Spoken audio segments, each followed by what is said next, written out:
welcome back to my new vlog.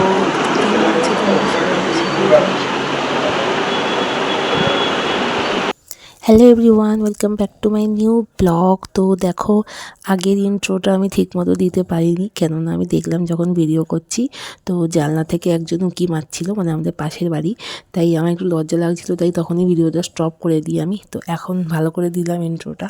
তো চলো দেখো, আমরা এখন চলে এসেছি মানে যেখানে কালকে ডাক্তার আমাদেরকে টেস্ট করতে দিয়েছিল কিছু ছেলের জন্য। তো এখন সেখানেই এসেছি টেস্ট করানোর জন্য। তো এসে দেখছি প্রায় আমাদের আগে আরও 10 জনের মতো ছিল, কিন্তু ডক্টর এখনও আসেনি। তো আমরা ডক্টরকে ফোন করেছিলাম, তো উনি বললো যে আমার আসতে এখনও আধা ঘন্টা মতো লাগবে। তো ছেলে দেখো খুশিতে লাফালাফি করছে যে একটু লেট হবে। ওর বেশ আনন্দ, যে মানে ও খুব নার্ভাস হয়ে রয়েছে যে কী না কী হবে। তাই আমাকে বললাম চিন্তা করিস না, কিছুই হবে না। তো তারপর একটু মানে হলো। তারপর দেখো এখন আমার বর গেছে জল আনতে, কারণ ওকে বারবার বলছিল যে তুমি বেশি করে জল খাও, তাহলে ছবিটা ক্লিয়ার উঠবে। তো আমার বর এখন দেখো জল আনতে গেছে ওর জন্য। কি কর বাবা, জল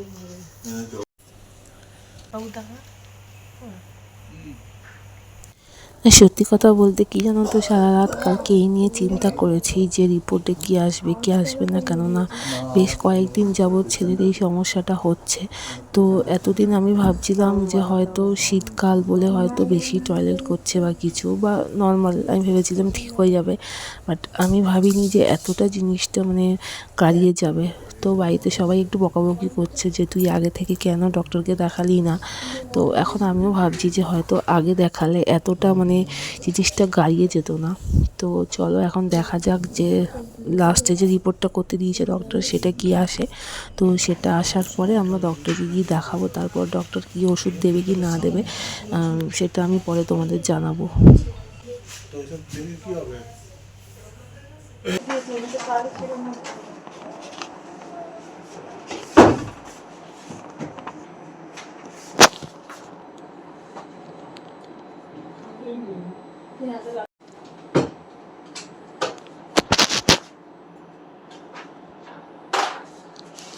কি করবো, করে পেটের উপরে তোলো, অধীর আধীর বস।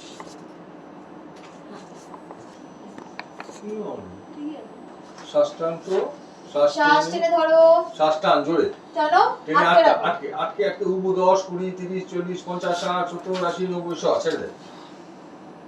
এভাবে টেনে রাখবি, হ্যাঁ, যখন আমি বলবো।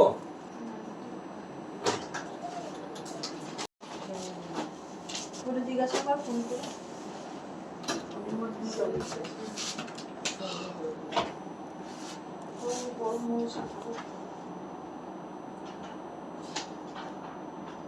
শ্বাস টান ছেড়ে দে।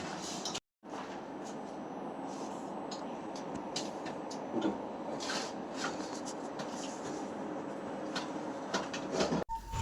তো দেখো বন্ধুরা, এখানে ওর টেস্টটা করা হয়ে গেছে আর এখন আমরা বেরিয়ে পড়েছি। তো আমাদের বলা হয়েছে যে টেস্টের রিপোর্ট সন্ধ্যে 7টার সময় দেওয়া হবে।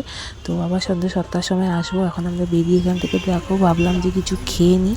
তো আমার হাজব্যান্ড বলছিল চলো একটা দোকান থেকে কিছু খেয়ে নিই, কেননা ছেলেও সকাল থেকে না খেয়ে রয়েছে আর আমাদেরও কিছু খাওয়া হয়নি। তো চলো কিছু খেয়ে একবারে বাড়ির দিকে যাবো।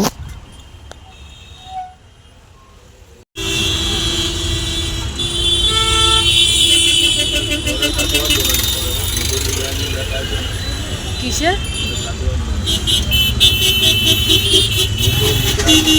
এখান দিয়ে একবার বিরিয়ানি নিয়েছিলাম, মনে আছে?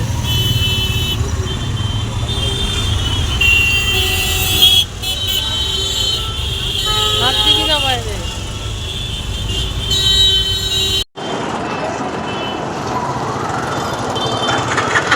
কাগজটা নিয়ে থাকো।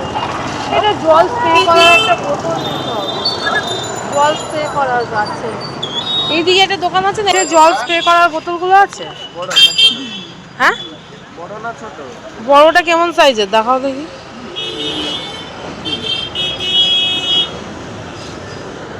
বেশি বড় নেই, বেশি বড় না, এর থেকে ছোট। ওই তো ওগুলোই দেখাচ্ছে, হ্যাঁ ওগুলোই দিয়ে দাও একটা।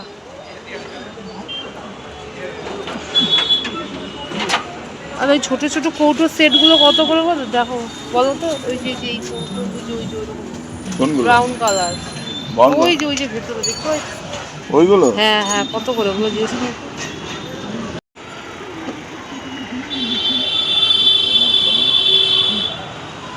কি ওটা খারাপ নাকি? হ্যাঁ, কাজ করছে না নাকি?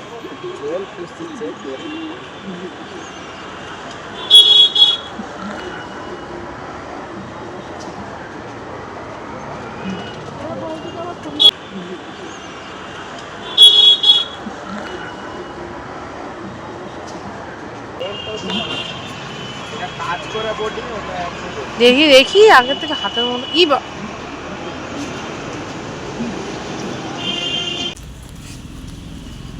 তো আমাদের না যা যা কেনাকাটি করার ছিল মোটামুটি কেনাকাটি করা হয়ে গেছে। এখন আর তেমন কিছু নেওয়ার নেই। এখন যদি রাস্তায় কোনো কচুরির দোকান দেখি তাহলে আমরা কচুরি খেয়ে নেবো, কেননা সকালে কিছু বাড়ি থেকে রান্না করে আসা হয়নি, মানে বাড়িতে কিছু রান্না করা হয়নি আজকে। তো গিয়ে আবার রান্না করতে অনেকটা টাইম লাগবে, তাই ভাবলাম যে যাওয়ার পথে কিছু খেয়ে যাই, রাত্রেবেলা কিছু রান্না করে নেব।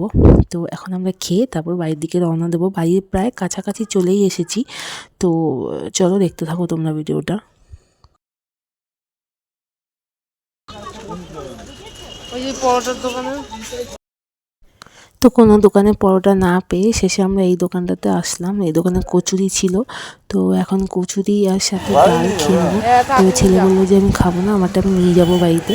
তো ও আবার কচুরি নেবে না, তো পাশেই একটা পরোটার দোকান ছিল, তো সেখান থেকে ওর জন্য 3টে পরোটা প্যাক করে আমরা বাড়ি নিয়ে যাব। আজকে দুপুরে ও পরোটাই খেয়ে নেবে, আমরা এখান থেকে কচুরি খেয়ে একবারে চলে যাব।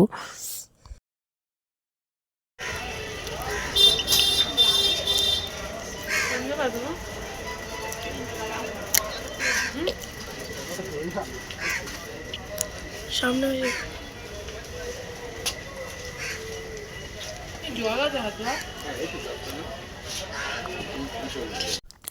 তো আমাদের কচুরি খাওয়া হয়ে গেছে। এখন ছেলের জন্য 3টে পরোটা প্যাক করে নিয়ে যাব বাড়িতে।